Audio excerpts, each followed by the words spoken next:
Well, thank you everyone for having me to speak with you tonight. Actually, and they tell you in public speaking 101 never to say this, but I'm just go ahead and say it and get it out of the way. I'm a little bit nervous. This is a lot of material to unpack for a short lesson when you talk about race in America, because it is so intertwined with every part of our lives, whether we recognize it or not. So there will be some gaps. I tried to make sure I didn't leave the most important things, leave anything that was super, super important out. So I'm considering this more as like an introduction to things to come, because I really can't do it the justice that it deserves. But I really believe that it can be beneficial and helpful. And it also was beneficial and helpful for me to really check some things in my own heart as well. So again, the title is Separate and Unequal, the History and Legacy of Race in the United States. You will see me from time to time look down at my notes. That way I don't kind of drift off on a tangent and make the best use of the time that we have today. And I know we have a few visitors on the call, but just a reminder of what the mission of SCUAD is. We meet about every 2 weeks or so. But the point one is what we're going to talk about today. Today is to educate the body of Christ on how the history of race and culture in the United States impacts present day church and society.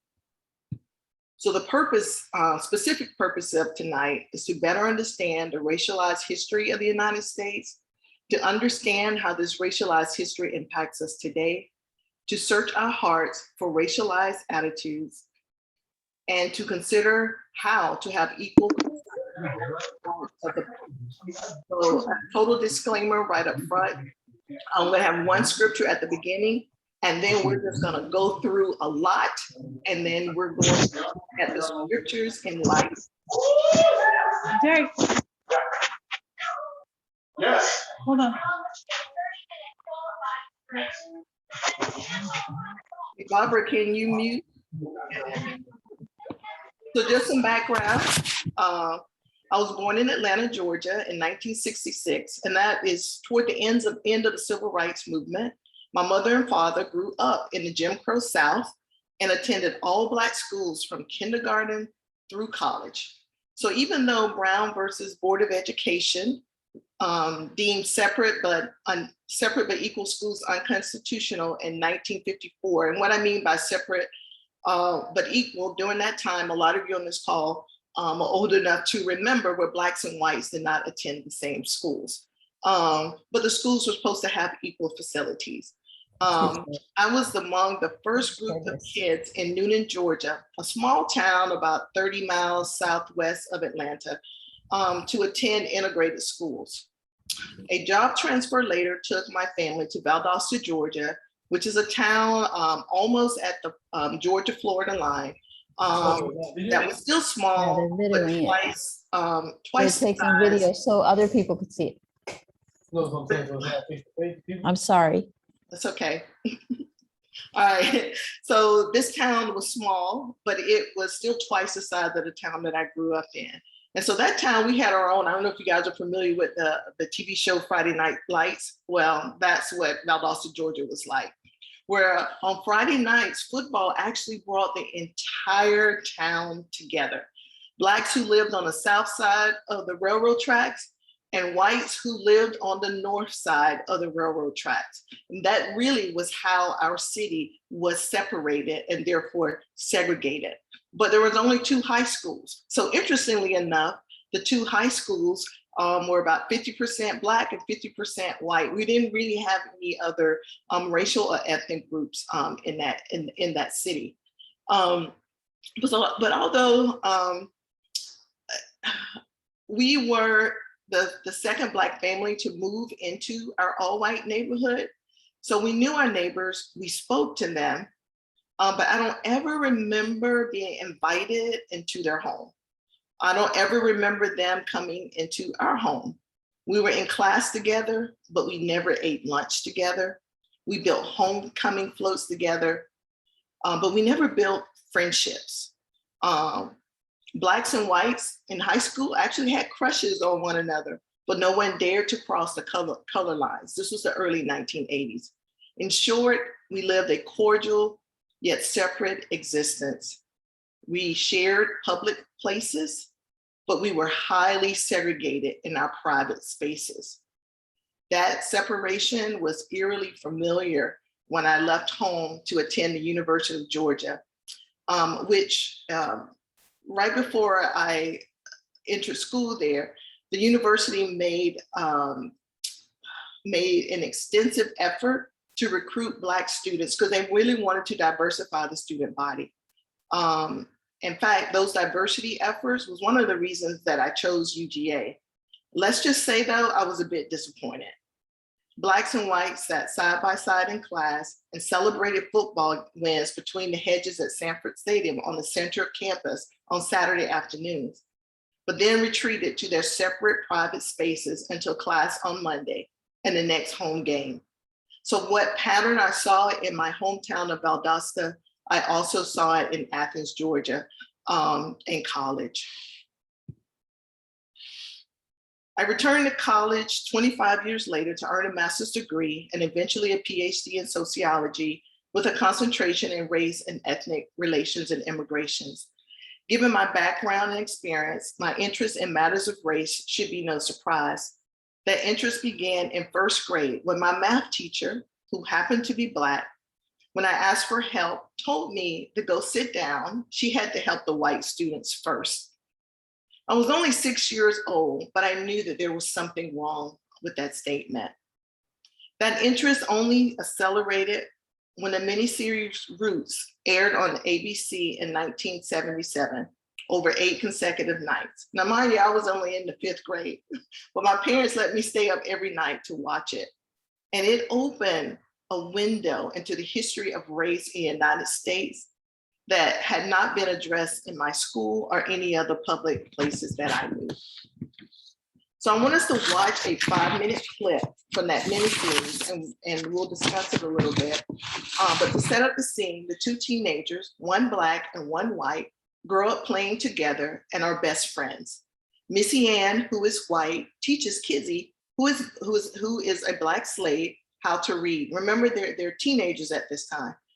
And for Blacks to know how to read is against the law during this time. Let's watch what happens. And I warn you that the clip, after all these years, and I've seen it over and over and over, it's still difficult to watch. So I'm gonna stop sharing my screen now and share the video.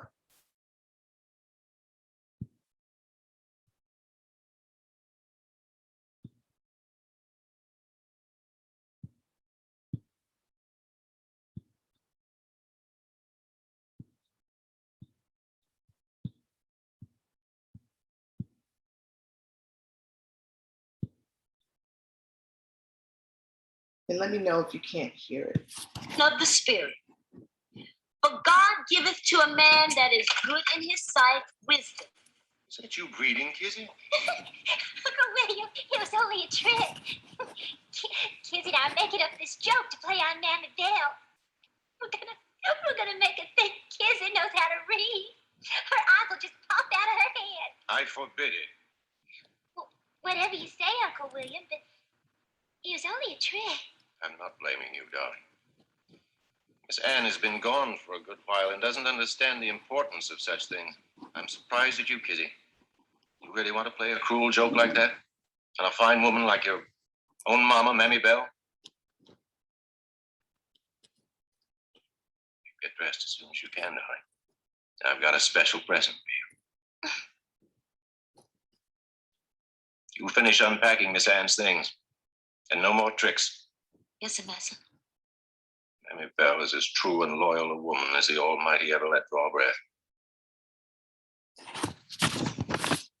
You come along as soon as you can. Belle, Toby, this plantation here is home.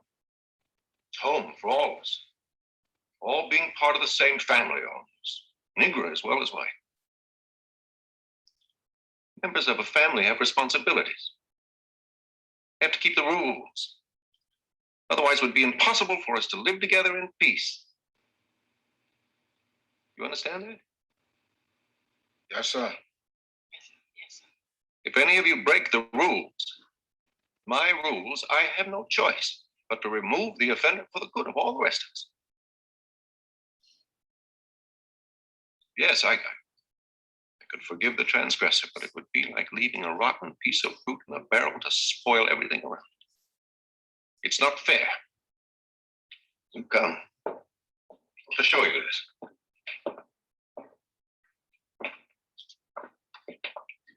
This is a traveling pass. Noah confessed it was forged for him by Kizzy. It's a copy of one Miss Ann gave her. All right. Noah's been sold off. What's left of it? And Kizzy? Oh, God, no. No, Massa, you can't sell Kizzy too. No, Massa, not my baby, not my child. Oh, Massa, no, not my child, not my baby. Yeah. Massa Peter, do anything you want to her. Anything, Massa. Tear the skin off her with this hide. She an awful nigga to do such a thing, Massa. Please, Massa, in the name of Jesus, have mercy. Me and Toby, we give you our lives, Massa. Massa. 40 years, Massa. 40 years I served you. Don't I count Well, you myself? were doing your job. She disobeyed the rules. She has to suffer the consequences. That's all there is to it. Massa, please. Please, Massa. Massa, I beg you, please don't sell her. Please, Massa. She's already being sold. Oh, then, Master, please sell me in bed with her. But don't split up the family, Master. You ain't never been that kind of man. Please, Master. Mr. Tom Moore owns Kizzy now. Mr. Odell will take her away today. Massa. No, God, my baby. Quit. Come on, Manny Bell. Oh, no! Mama!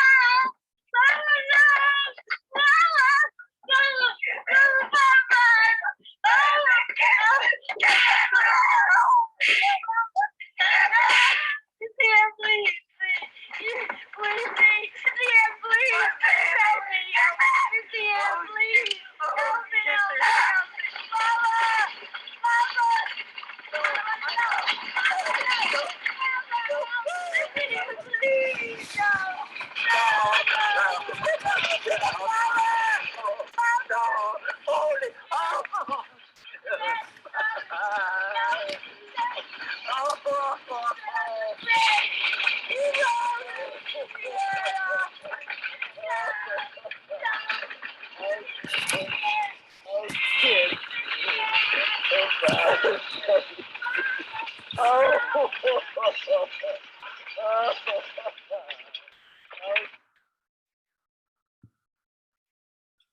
Kizzy would never see her family again.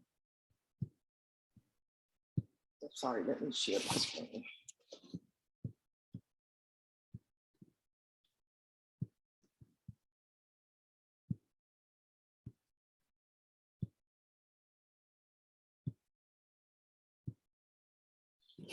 Kizzy would never see her family again. And when you think We can hardly hear you. okay. I wonder what happened. What about now? It's better. Okay. When you think about the history of this country, you see that people in this country experience life very differently, and the divide is greatest among racial groups. So although Missy Ann and Kizzy grew up around each other, their lived experience was very different. It was solely based on their appearance, more precisely, their skin color. So the rules and the laws were different for Blacks and whites. Notice who got to make the rules. The definition of peace is different. Notice who got to define the term of peace. Fairness was not evenly distributed. The consequences of Missy Ann's actions and Kizzy's actions were polar opposites, even though Master Reynolds makes references to biblical principles. In the series Roots, Blacks and whites were socially set apart because of their obvious physical differences. I will discuss tonight how that history of social separation remains today, hence that legacy. So I love definitions. So when you think about separate, not touching or joined physically, unequal, a person or thing considered to be different from another in status or level. That doesn't mean that someone is not equal, but how people are considered is very important. History, a whole series of past events connected with someone or something. And when we think about history, it says a whole series of past events. In most countries, and especially in the United States, our history is incomplete. The whole stories have not been told.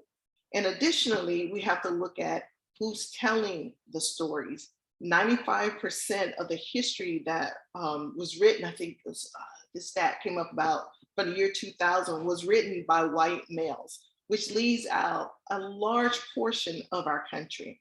And then legacy, the thing handed down by predecessors. And we're gonna look a lot at that.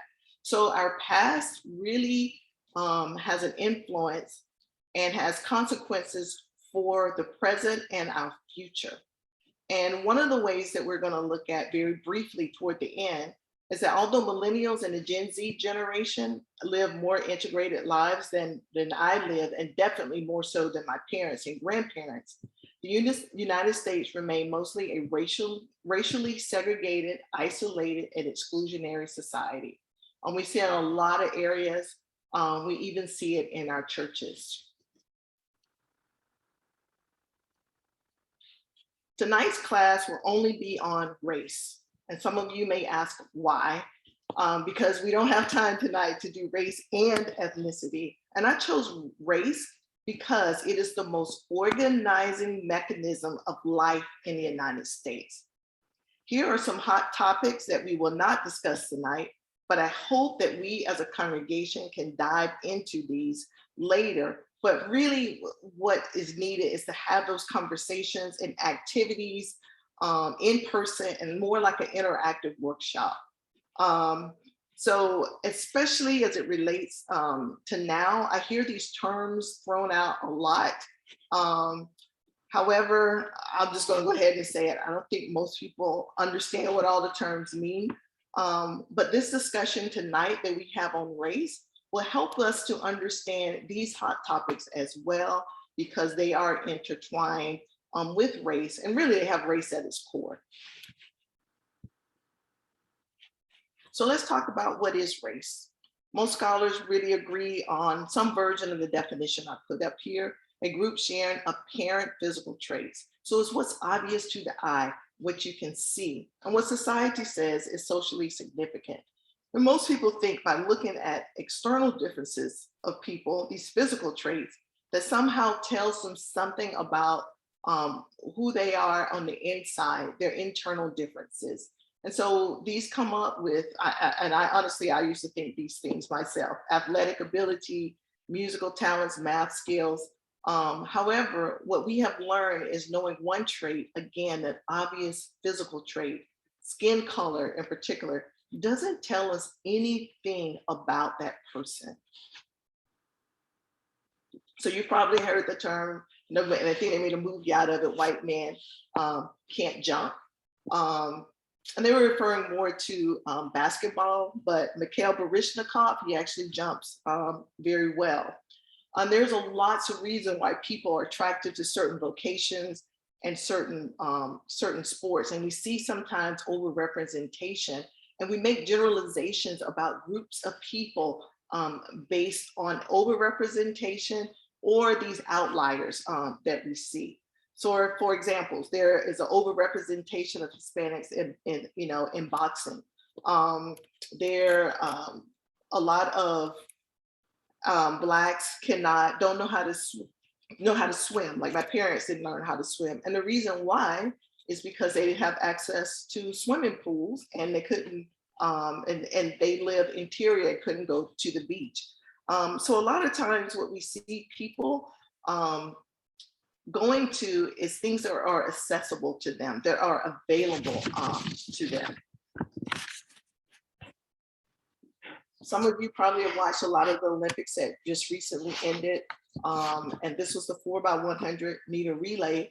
The top three teams were Jamaica with the gold, USA with the bronze, and with the silver, and Great Britain with the bronze. Interestingly, if you look at the four women on each of these teams, you will see all Blacks, and that would lead people to think that Blacks are faster than whites. Genetically, that is not true. And a lot of times the generalizations are made based on, in this situation, for people. And you see that word naturally. I hear that term all the time. I used to work in athletics too. They're a natural athlete. If you tell any of these women that it was just natural, they might probably would argue with you that they work really hard. I know the schedule of a world-class athlete, and there is a lot that they put in. It is not like they're naturally gifted.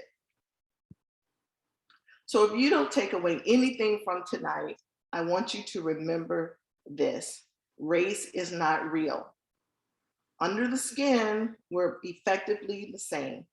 The Human Genome Project, which was a 20-year project that ended in 2003, found that 99.9% are identical in our genetic makeup. Genetically, we are not that different from one another. Now, this Human Genome Project, as great as it was, simply confirmed what God says in Genesis 1:27. So God created mankind in his own image. In the image of God, he created them. God did not create racial categories. Race was constructed by man. Remember that, because that's super important when we talk about race and we think about race in this country. But why was it created? Before we do that, just a quick, these are the racial groups as determined by the US Census. So look at these and see which box you would check or which box do you check. And for some people, it could be problematic because you may not consider yourself any of these. Again, these are racial groups.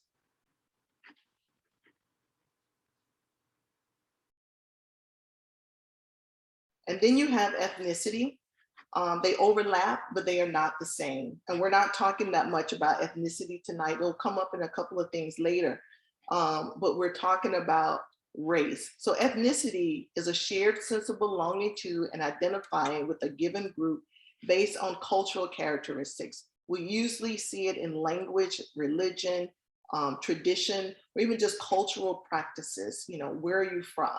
And so the ethnic groups in the United States could be Hispanics or Latinos, and within those, you have Mexican Americans, Puerto Ricans, Cubans, and other Latin American residents of the United States. That is an ethnic group, a sense of belonging based on cultural characteristics. Again, they overlap with race, but they are not the same.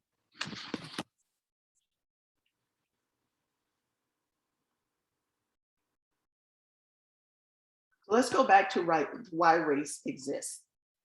And so race was created as it's an ideology, and that simply means that it's a shared belief that guides action. And what it says that people, human beings, can be divided into exclusive categories and groups just by looking at them. On its face, that doesn't make much sense. You can look at a person, automatically categorize them, and determine some aspects about who they are. Race is a relatively modern invention, and we think about the why it was invented. there's always been divisions, hostility between groups, but not on the basis of race, like we begin to see in the 17th century, which we'll look at.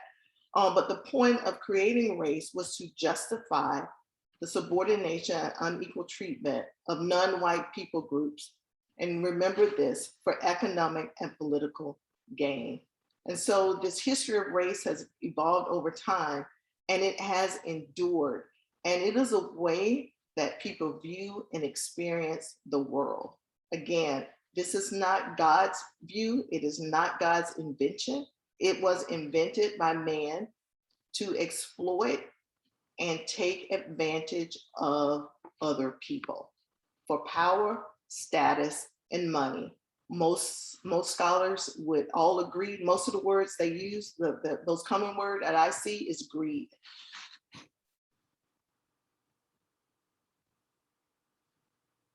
And so let's just take a look at a little pie chart, the history of Blacks in the United States. There's some discrepancy about when Africans first arrived. Some think as early as 1526. This is more recent. I think last year they found that some enslaved Africans were brought to what is now the United States, but they actually were able to flee the colony. Some began much later than that. But let's start at the commonly agreed upon, which is around 1619. So you look at 1619 to 1865, that's when Africans, and then considered Blacks, were enslaved in this country. 246 years, that's 61% of the existence of Blacks in this country. So a lot of times I hear, and I hear in the classes that I teach, why are we still talking about race? Can't we just put it in the past? And my answer to that is that our actions have tremendous consequences. You know, although all of us have become disciples and live a new life, some of us still have scars and struggles from the sins of the past or sins committed against us. So our nation was born with this tremendous defect, and it's called slavery.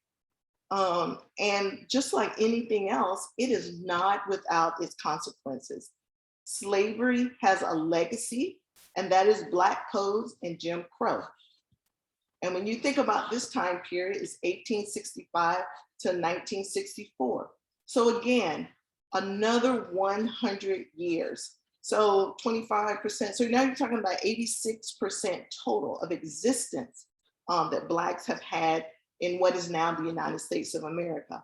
Black codes, those are restrictive laws designed to limit the freedom of African Americans and ensure the availability as a cheap labor force. So Blacks went from a free labor force to a cheap labor force. Again, being denied the rights of full citizenship. In South Carolina, Black people were given heavy penalties for vagrancy or just not having a job. And then they were forced into plantation labor. Again, another form of slavery. Jim Crow was a racial caste system. And what I mean by racial caste system is where there's a hierarchy, where Blacks are, where natives are, and where whites are. And at the bottom were the Blacks. And whites were considered superior to Blacks in every way. A simple example is a Black man could not reach out his hand to shake the hand of a white male because it implied that they were socially equal. They had to, if their hands were shaken, they had to wait for a white male to extend the hand to them. So Jim Crow laws were limited social interactions between the races, and it touched on every aspect of everyday life. So segregation in all public places, wherever you went. And so this goes back to what I shared about my time in Valdosta, Georgia, and my time in college at the University of Miami. Do you see the legacy there? That segregation in public spaces now just extended to, from the past, extended to segregation to private spaces as well.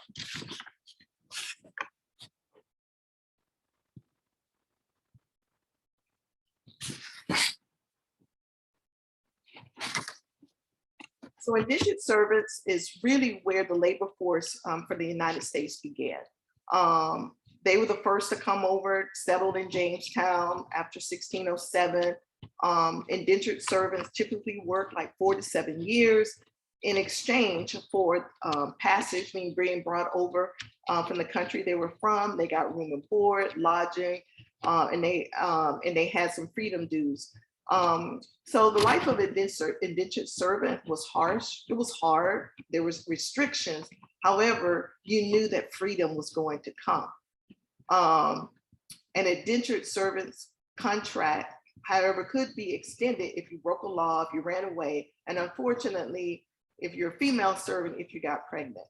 But indentured servants became vital to the colonial economy. The economy of the early colonies could not have existed without this labor. And so a lot of people did it because after you did your time, 4 to 7 years, most people got 25 acres of land, a year's worth of corn, arms, a cow, and new clothes. So when the first Blacks came to Virginia, guess what? They didn't come as slaves, they came as indentured servants. There were no slave laws in place, and they were given the same opportunities for freedom as whites were. So, you think about it, you hear this narrative, the immigration experience, you come, you work hard, you start your own business, you struggle at the beginning.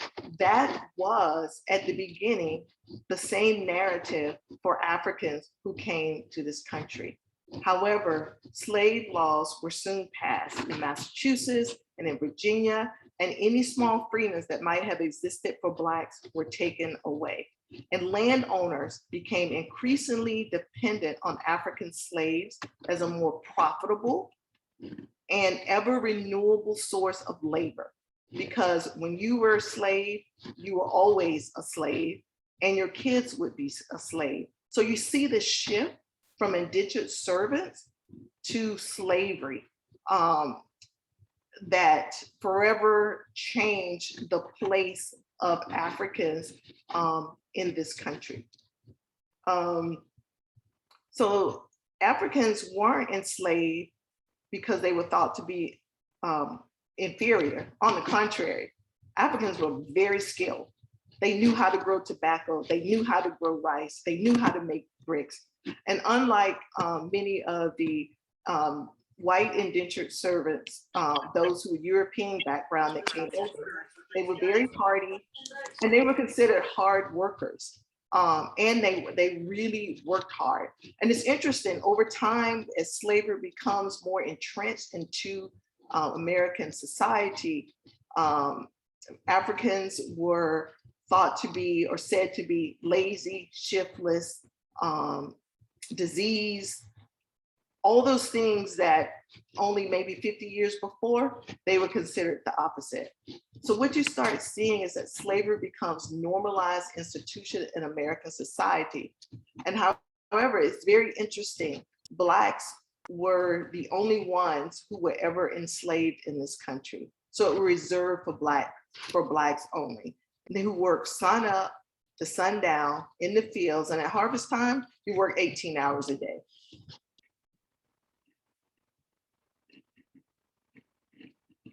And so this racist ideology became very crucial to sanctioning the growth of American slavery and made it very acceptable, even to Christian churches. Not everyone owned slaves, but the wealthy Christian white males were the landowners. So colony by colony, law by law, you see slavery become permanent and inherited for Black people. So while whites inherited land and wealth, Blacks inherited a lifetime of bondage and servitude. Slavery became so widespread, it was considered natural. And so you hear the common phrase now, oh, that's just how things were back then. And when I hear that phrase, I think of like it becomes what we call in sociology normalized. It's just the way things are, and it becomes easily acceptable institution. And so I've used the words white and black. I think it's important to remember that even those terms were relatively new. The word white was not originally in the vocabulary of how Europeans call themselves. They use the term Christians or Englishmen. That's what you see. But as the colonies begin to make their statutes, you start seeing this new social structure arise that is totally based on race. And so as the slavery increased, there were opportunities and status for lower class Europeans who did not own slaves. Originally, a lot of the lower class European whites actually had pretty decent relationships with Africans who were brought over. But what was instituted was this cottage industry of overseers and bounty hunters. And so with that, these white overseers actually gained some status. So they were no longer considered near the bottom, but it elevated their status, and they were responsible for policing this growing slave population. And this is a quote from Austin Stewart, who was a slave and a freeman in the 1800s. And I always encourage people to read the original writings of the people during that time. And there's a book, it was out of print, it's back in print, it's a good read. And this is what he said about the overseer. The overseer always went around with a whip about 9 feet long, made of the toughest kind of cowhide, the butt end of which was loaded with lead and was about 4 or 5 inches in circumference, running to a point at the opposite extremity. This made a dreadful instrument of torture, and when in the hands of a cruel overseer, it was truly fearful. With it, the skin of an ox or a horse could be cut through. Hence, it was no uncommon thing to see the poor slaves with their backs mangled in a most horrible manner. So when you think about the horrific torture that slaves went through, this was not just reserved for men, by the way, women as well. And when you read these writings of former slaves, a lot of it was spoken and written by someone else because they weren't allowed to read and write. You see some of the horror of slavery here in the United States, which was especially brutal. Our friend, Dr. Richard Rodriguez, knows way more about that than I do, but it was brutal. And so I've had students who said in high school that they were taught, and these are recent students, that slaves were happy and all of their needs were provided for, and were taught that it was a great institution for Africans. So what you see is this great black-white divide begins to happen. At first, it was just with the wealthy slave owners, but now you see it for all whites and all blacks, this great divide. So we all know these words from the Declaration of Independence. We hold these truths to be self-evident that all men are created equal, that they're endowed by their creator with certain unalienable rights, that among these of life, liberty, and the pursuit of happiness. I actually can say that because I remember in like 5th grade, they made us memorize this. And so we know that these famous words were penned primarily by Thomas Jefferson. This document interestingly created a dilemma for our nation. How can this nation promote liberty, freedom, democracy, but also a system of slavery and exploitation? Thomas Jefferson, a slave owner who fathered slave children, he had an answer to this. You create a theory speculating about the natural inferiority of Africans. This is how you resolve this great contradiction of this great document about all men created equal. You say that they're inferior. They might not even be fully human.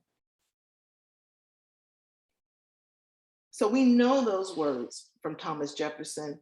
Very few people know that Thomas Jefferson also wrote a book that was the most read book of his time, Notes on the State of Virginia. And I just picked out one sentence that he said: I advance it therefore as suspicion only that the Blacks, whether originally a distinct race or made distinct by time and circumstances, are inferior to the whites in the endowments both of body and mind.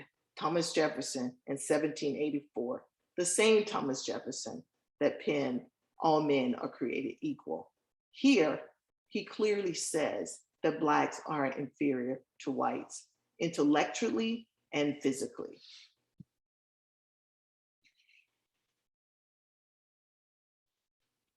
And so we don't have time tonight to discuss all of this when you talk about the natural evolution of race. But Jefferson, what he does in a nutshell, he calls on science to figure out what makes Blacks inferior to whites. The question wasn't even, which would be an even ridiculous question, are Blacks inferior to whites? He had already put out there that Blacks are inferior to whites. Now, why is that so? And so you see decades upon decades of these theories develop about race, and slavery would be the focus. Jefferson also wrote about Native Americans, called them savages, called their culture inferior. But he did think they could be civilized and improved through education and environment. So as the nation expanded, you have all these ideas about human differences. It was already established in their mind, and it was a natural that non-whites were inferior. And so Jefferson called upon the scientists, very well respected doctors during that time, to understand these differences. And it really wasn't science, it was a pseudoscience, because even the research question in itself was already biased and prejudiced. And what you see with this discussion on seeing why a race is different sets up the groundwork for what we see and hear. I know a lot of you have heard of manifest destiny. Again, go back to the written words. John L. O'Sullivan said in 1845, and I want you to listen to this, and you see the overtones of this conflation between God and the destiny of true Americans to govern the North American continent, and later you will see it, that same attitude to govern the world. And he says, for this blessed mission to the nations of the world, which are shut out from the life-giving light of truth, has America been chosen, and her high example shall smite into death the tyranny of kings, hierarchs, and oligarchs, and carry the glad tidings of peace and goodwill, where myriads now endure an existence scarcely more enviable than that of the beasts of the field. Who then can doubt that our country is destined to be the great nation of futurity? Earlier in this passage, he does specifically mention being ordained by God to carry out this whole idea of civilizing the rest of what would become the United States of America. And you see these words more enviable than that of the beasts of the field. And what he's saying is that these other groups of people, these non-whites, are just a little higher order than animals. They're not really fully human beings. And so this whole idea just drove oppression of people in the next 100 years going forward. And just a quick look at a couple of things under the guise of manifest destiny. Here's just a map of the removal of natives from their native lands. Even here, kind of close to South Florida, you see the Seminoles being driven out, the Cherokee, the Creek, and see all of this area where natives inhabited. And so in 1814, the Creeks had to cede 20 million acres of land after they fought. U.S. forces who were expanding with this manifest destiny. In 1830, the President of the United States, Andrew Jackson, signs the Indian Removal Act, which gives plots of land west of the Mississippi River to Native American tribes in exchange for land that was taken for them. So they're taking all of these natives out of the area that they were there before white Europeans came, and they put them in what we now know as Oklahoma. Bassam refused to leave. So the government sent in troops to make sure they left. So with the Creeks, there were 15,000 who made the voyage. More than 3,500 died. 1838, in my home state, I actually grew up a little bit in this area. Another president, Mark Van Buren, enlisted 7,000 troops to speed up the process. And so they marched the Cherokees out of their land at gunpoint through the winter, through the snow, 1,200 miles on foot. And more than 5,000 Cherokees died on that journey, also known as the Trail of Tears. This is a map of what used to be part of Mexico, California, Arizona, New Mexico, Texas.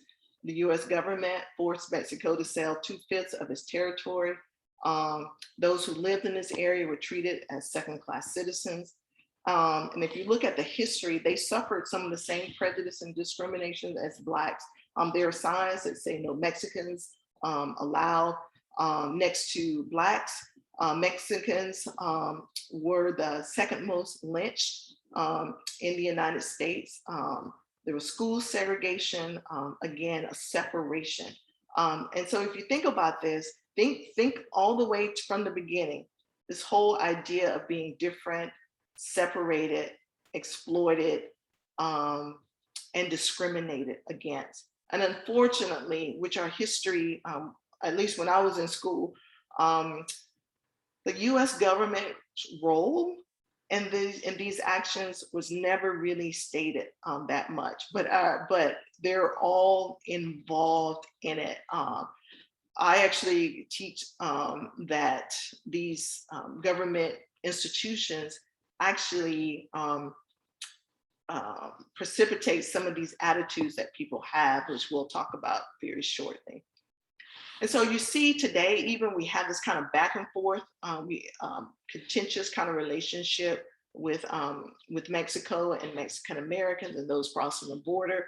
I do study immigration. I'm not getting into that tonight, but I think it's important to look at the history. At different times, Mexican Americans were actually super welcome in this country, especially when there was a need. They even had an official government program called the Bracero program, which allowed temporary entry of 4 million Mexican laborers to come in the United States, primarily during World War II, because they were needed to work the fields in agriculture with so many of Americans going overseas to fight in the war.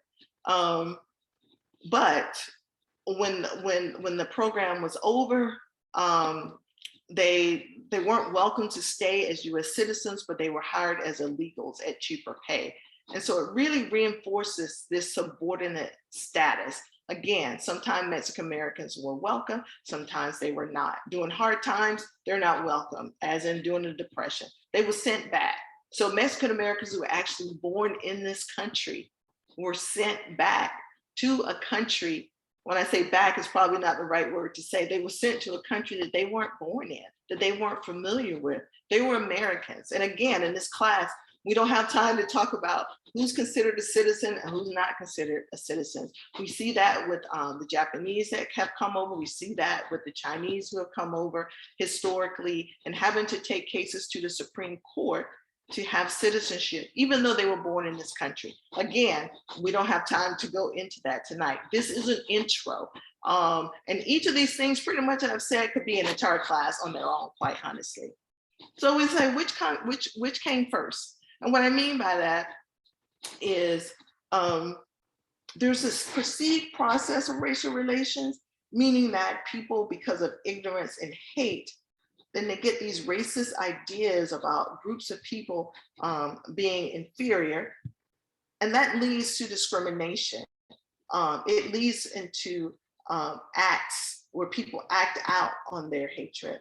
But most scholars agree that the actual process is the inverse, meaning that we have this racial discrimination first. When I think about what we talked about, Blacks and let's call Africans and slaves, that really the attitude wasn't that they were inferior.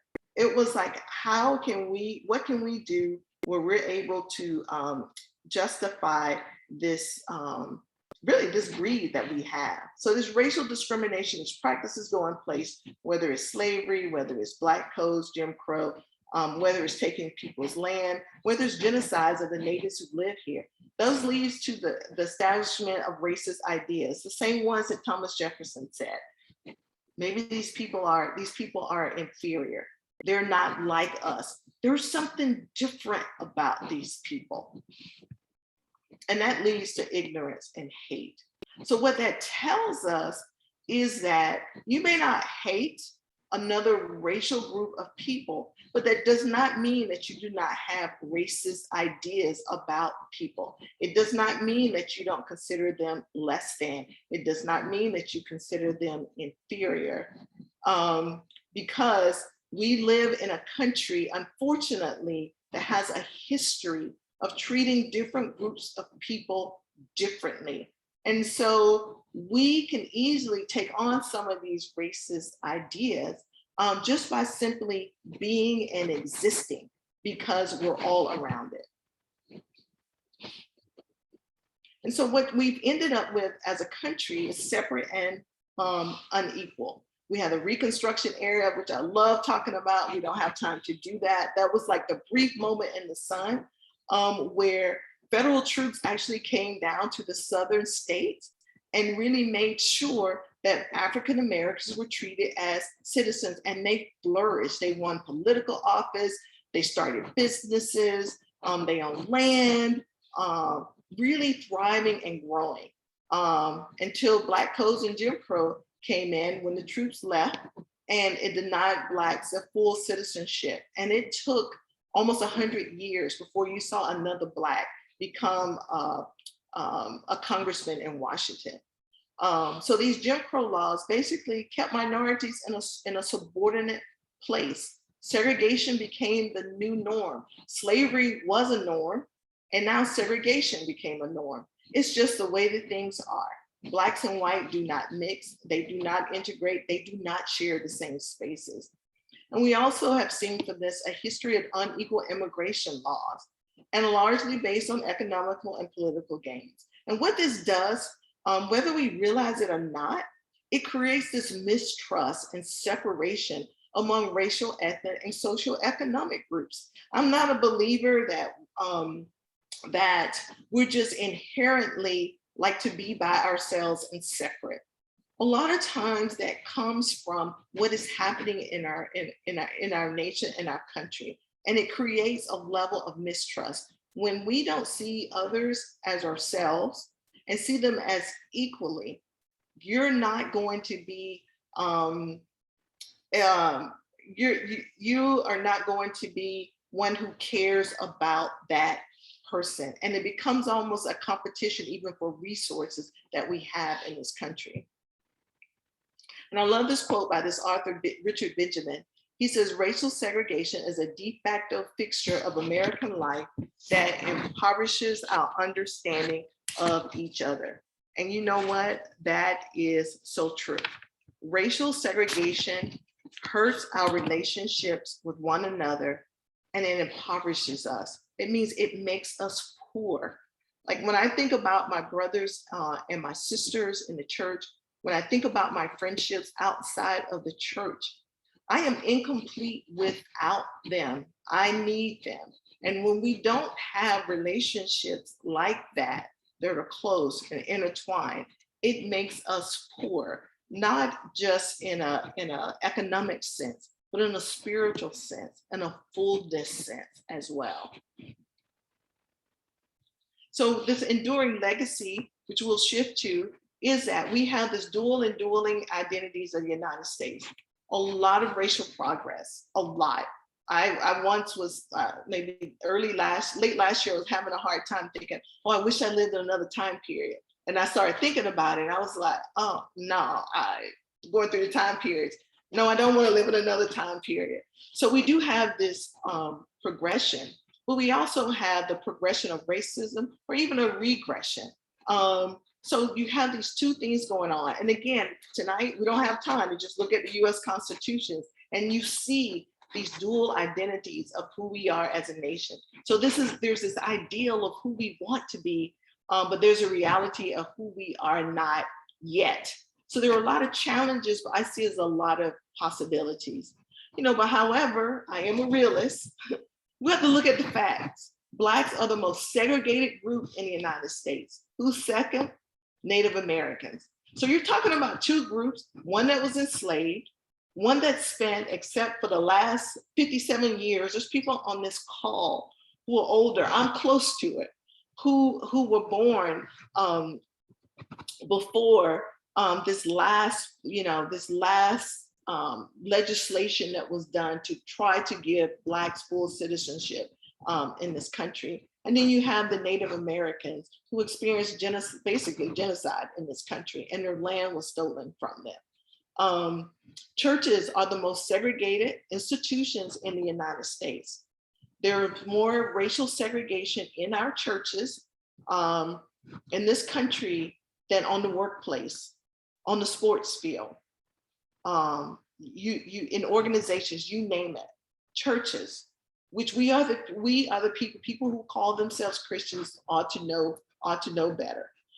Segregation exists also within multiracial, multi-ethnic, multicultural congregation. And I like to use this example. So I told you at the beginning, I went to an integrated school. And however, when I went to my class outside of homeroom, I was often one or only two Blacks in the classroom. So the school on its surface looked very integrated. But when you go into the classroom, there was typically all Blacks with a few speckled in whites, or it was all white with a few speckled in Blacks. And so we can have that in our church congregations where we are all together on Sunday, and we'll talk about that at the end, but really in our day-to-day lives where we're not in each other's, we may not be in each other's homes, we may have a cordial conversation after church, but we're not really tightly connected. So you can have segregation within your congregation. Again, I'm always asked, why are we still talking about this, especially since race is a social construction, it is not real. That's because it has real consequences for people's lives. So this is the last official statistics that they've published yet on hate crimes by the FBI. This was 2019. And so even though discrimination, or that's not a word I want to use, hate crime is up based on sexual orientation, specifically, and in some degree religion, what you do see is that most of the hate crimes in this country have to deal with race, ethnicity, and ancestry, almost 60%. And so it remains a problem in this country. And then when you break that down and you look at who the hate crimes are against, nearly 50% are against Blacks and African American. Next are whites, which is at almost 16%, 14% Hispanic, and 4.3% Asian. Now I must say, I'm sure that percentage for Asian has probably gone up in the past year by what we have seen. But you see on the top four, we have a lot of hostility in this country, a lot of conflict among racial groups. This is why we're still talking about this. And this is talking about hate crimes. We're not even talking about bias, prejudice, and discrimination. We're talking about active acting out against a group of people based on obvious physical features, their race.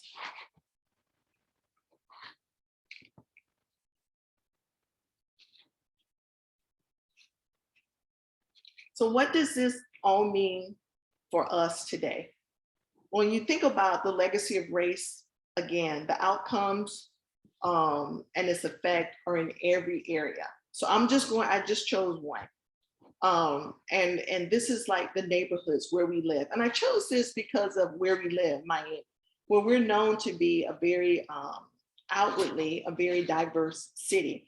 And there's some challenges here in Miami, I think, that presents challenges and yet opportunities for us in the church. And so you can look at this statistics. Out of every metropolitan region in the United States with more than 200,000 residents, so we're not talking small towns, we're talking, cities, somewhat decent sized cities, 81% were more segregated in 2019 than they were in 1990. And yet we're supposed to have made all these advancements when it comes to race. And what you see is that we're more segregated than we were 30 years ago. You have states that are the most segregated are like New York, Pennsylvania. You look on the West Coast, you see California, Oregon, Washington. Again, these are all considered progressive states. But today, just as it was in the past, segregation is not just a Southern problem. It's a national issue. And if you look at this chart of the 10 most segregated metropolitan statistical areas in the United States, you see where we land in South Florida. We land at number 5. And again, that may not be surprising for some people who have lived here for a while, and it may be surprising to others. So although we have all these people coming here and living here from all over, not just all over the United States, I think we've gotten more in the past year, but a lot of people relocating due to COVID, and people coming from all over the world, we still remain a highly segregated community. That's the legacy that we have of our past. The American Community Survey, great if you're interested in these type of things, is to look up the demographics. You can look up the demographics of every county, every neighborhood. I live in Coral Gables. It's 4% Black. It was 4% Black 30 years ago. Nothing has changed. So in this survey, the average white resident of the nation's 100 largest metro areas lived in a neighborhood that was 72% white. The average Black resident lived in a neighborhood that was 45% Black, which is a decrease, but the decrease largely is due to the increase of Hispanics coming in, not other non-whites or white residents. And so again, this comes at a cost. We talked earlier, it comes at a spiritual cost, or just how we're impoverished when we don't, how we're impoverished by our segregation, but also comes at a financial cost. The Brookings Institute does a lot of good work. I vet all these things and to see who sponsors these studies and everything else. But owner-occupied homes in Black neighborhoods are undervalued by $48,000 per home on average. That's $156 billion in cumulative losses. My husband and I recently bought a home here in Miami, as I was saying earlier. And let me tell you, I could do a class just on that. So the level of differences between the values of Black neighborhoods and white neighborhoods is real, and the home buying experience is real, difficult. And part of that difficulty has to do with race. Black neighborhoods who have the similar characteristics to primarily white neighborhoods, the values of their homes in those neighborhoods are considerably less. In South Florida, and predominantly Black neighborhoods are valued at $51,000 less than comparable homes in white neighborhoods. And so the authors of this study were saying that the history of slavery and Jim Crow laws, and again, we don't have time to talk about racist housing policies like redlining, blockbusting, unfair mortgage practices, have helped to lead to this devaluing because of the perception of Blacks in America. The Miami Herald did a great expose on the history of Blacks here in Miami. They've done another one, the history of Cubans here in Miami. Look them up, I highly recommend them. And I wanted to highlight this because when Henry Flagler wanted to incorporate the city, they had to get signatures of the people who worked and lived here. 162 of the voters were Black, which is 44%. However, once that charter was signed, Black Miamians did not get to share in the wealth of this booming magic city, as they call it. Blacks were relegated to tents in a work camp, later put in Colored Town, which became Overtown.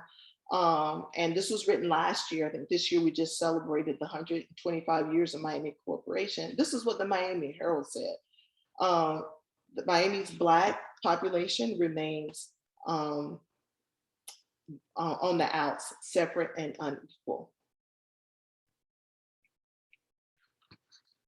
I'll just highlight this real quick.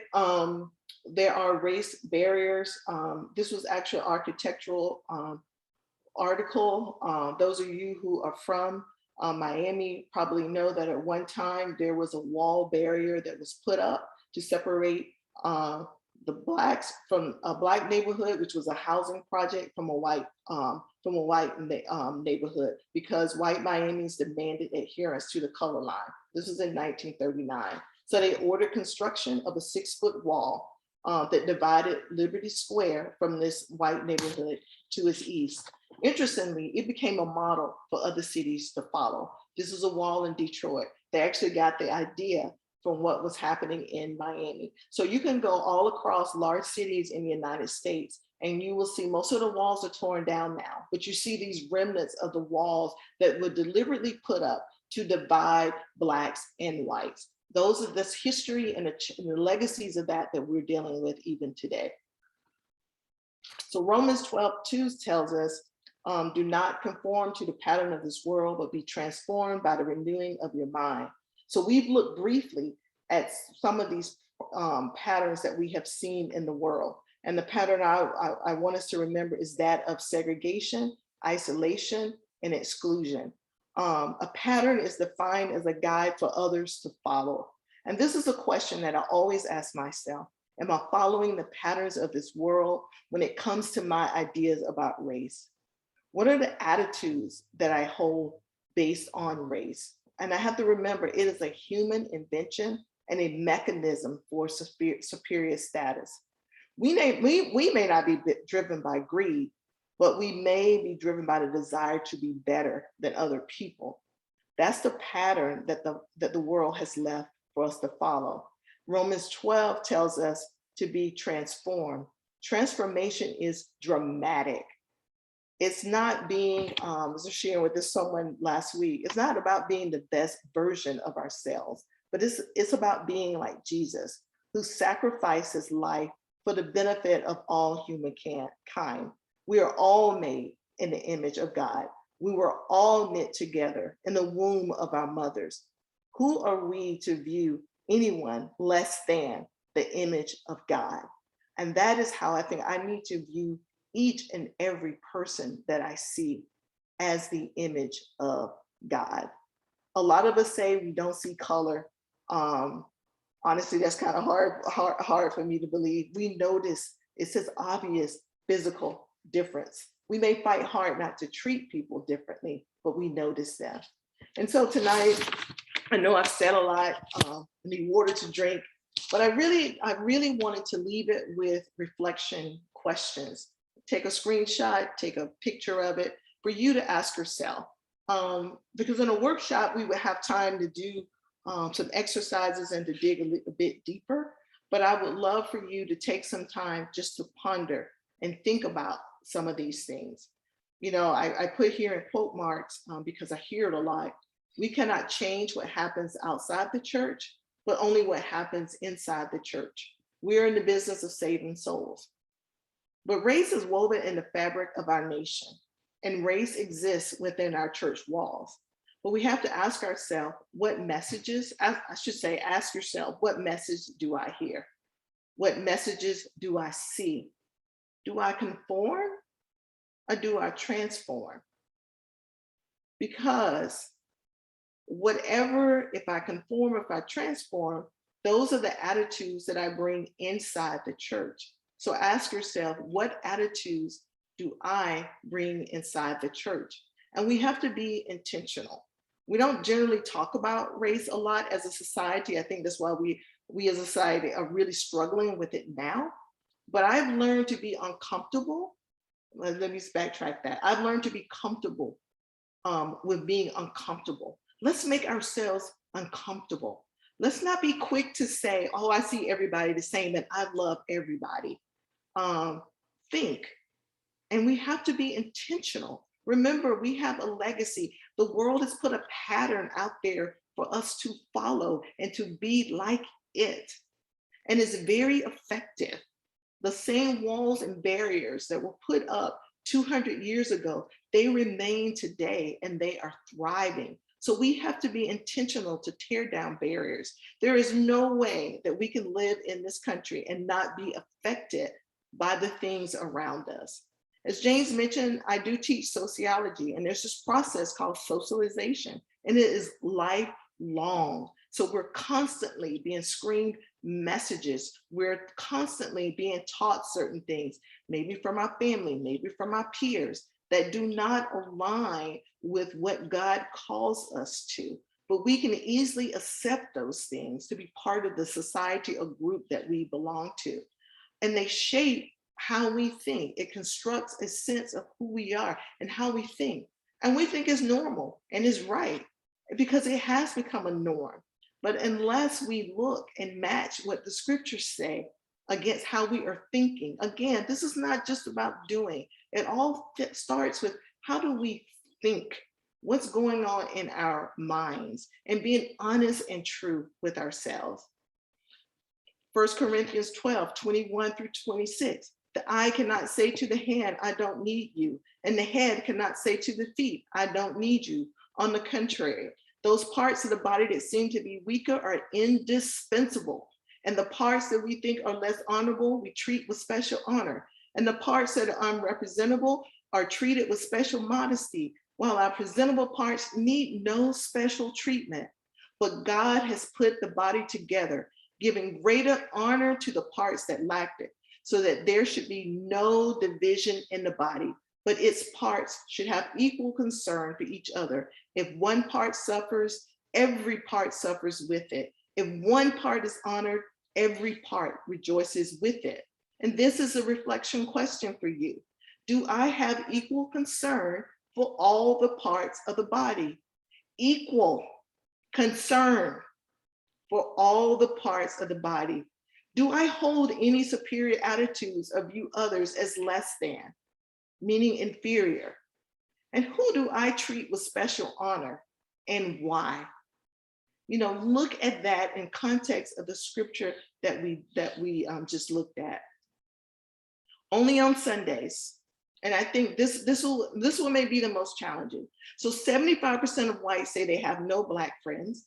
Only 8% of Black social network is white. Only 1% of white's social network is Black. So in essence, that we're saying we may know a lot of people and we may give hugs and kiss on the cheeks, but they're really not in our sphere of influence. And so I think about this as a term growing up, when I was growing up, about being, are you a Sunday Christian? You're a Christian on Sunday. So what does our interaction look like with each other? I'm talking about people in the church outside of Sundays. What does that look like? What does my friendship network look like in the body? What does my friendship network look like outside the body? Because some of us, we're okay with people because they're a brother and sister and they love Jesus. But when they're not, those stereotypes, those prejudices, those things that we were brought up with, they come to mind. And that is how we can view people. Do you have any of those? Look at your friendship network outside the body. That could give you a hint to how you're doing in that area. And an exercise I want you to do, if you were getting married today, I want you to write down the 8 people you would ask to be in your wedding.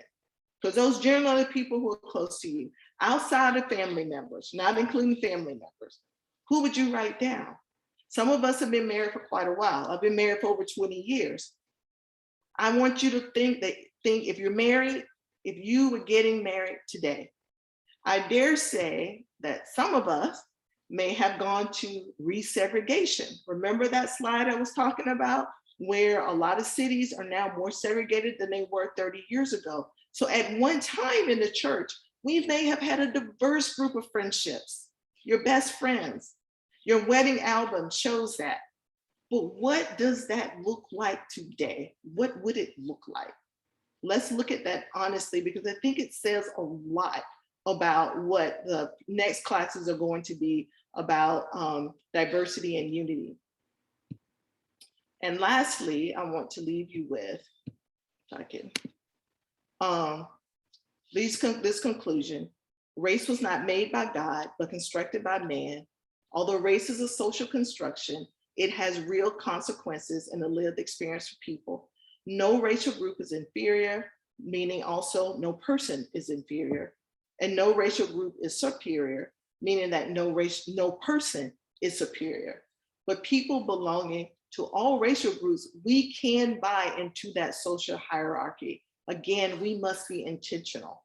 Considering all people as equal, that would lead us to love and unity. So we first have to consider how we think. Psalm 139, 23 through 24 says, "Search me, God, and know my heart. Test me and know my anxious thoughts. See if there is any offensive way in me, and lead me in the way everlasting." I'm asking you tonight, as we go forward, to ask God to search your heart. This is one of the things I do every single morning. I love getting up before anybody else is up, and I sit and I see what is on my heart, what thoughts that I have that are offensive to God. What was it about the day before that got in my heart and it does not align with God? We're in a time right now, we've heard the terms racial reckoning, a lot of things. We see a lot. There's probably race is being talked about more than probably at any other time in our nation's history. And so my husband always asks me, how do you listen and read all this stuff and be okay? It's actually ironic. It has helped me. It has helped me to bridge relationships. It has helped me to have conversations with people and have a different understanding, because I understand that people, to some degree, we're responsible for our actions, but we are socialized by this world to think a certain way. And if we are not active in being intentional in transforming those ways, then we're going to default to what the world has taught us. And so by next class, I hope to do 20 years from now, I should say my next one, but 20 years from now, I'd like to do this. This title of this class would be Together and Equal, the History and Legacy of the One Miami Church. That is what SCUAD is striving for. That is what our congregation, I believe, are striving for. And so anybody can ask me, I'll send you these great resources for what I talked about tonight, internet articles, there's books. I like reading. Some people prefer films and video. So whatever to your liking, a lot of these services, a lot of these resources are free. Ask me, I'll send them to you.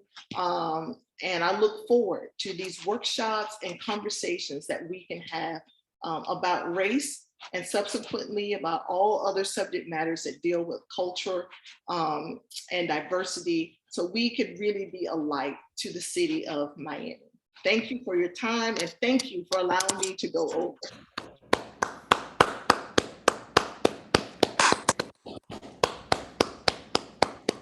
Yeah. Oh my gosh. Yes. Yeah. that was awesome. That was Yeah. Excellent. Thank you so much. Thank you so much. Amazing. Thank you. Thank you. So many Amazing. things I never knew. Thank you. Excellent. Thank you so much. Thank you. Fire. Thank Excellent. you, sis. Oh my God. Good information. Appreciate you so much. Thank you. Felicia, I think you need to send the Thank you. resources to everybody. Can Okay. I get Oh one? my That's God. right. Send it out. You open my eyes. That's We need to spirit. use Move. this information. Thank you. Thank you, Amen. Felicia. Thank you so much. Can you Really continue on? Oh God, I'm so happy to have that class. Wow. I'm Amazing. on my screen I share, want to trying cry take it tonight, off. Felicia. Bye, everybody. Thank you. Bye. Amen. Have a good night. Good night, Good Dr. night. Man, I couldn't even get away. Me either. Oh I my couldn't get away Yeah. for real. I just got off of work. I couldn't get away. Thank you. Appreciate being invited. Thank you so much. Yeah. That was Amen. nice. Amen. You're welcome, Abby. Yeah, sound like Thank that. you. I'll be back. Yes. Love it. Thank you. Love you Oh guys. my Good night. God. Yeah. Love James, y'all. can you stop the recording? Yes, I will stop the recording.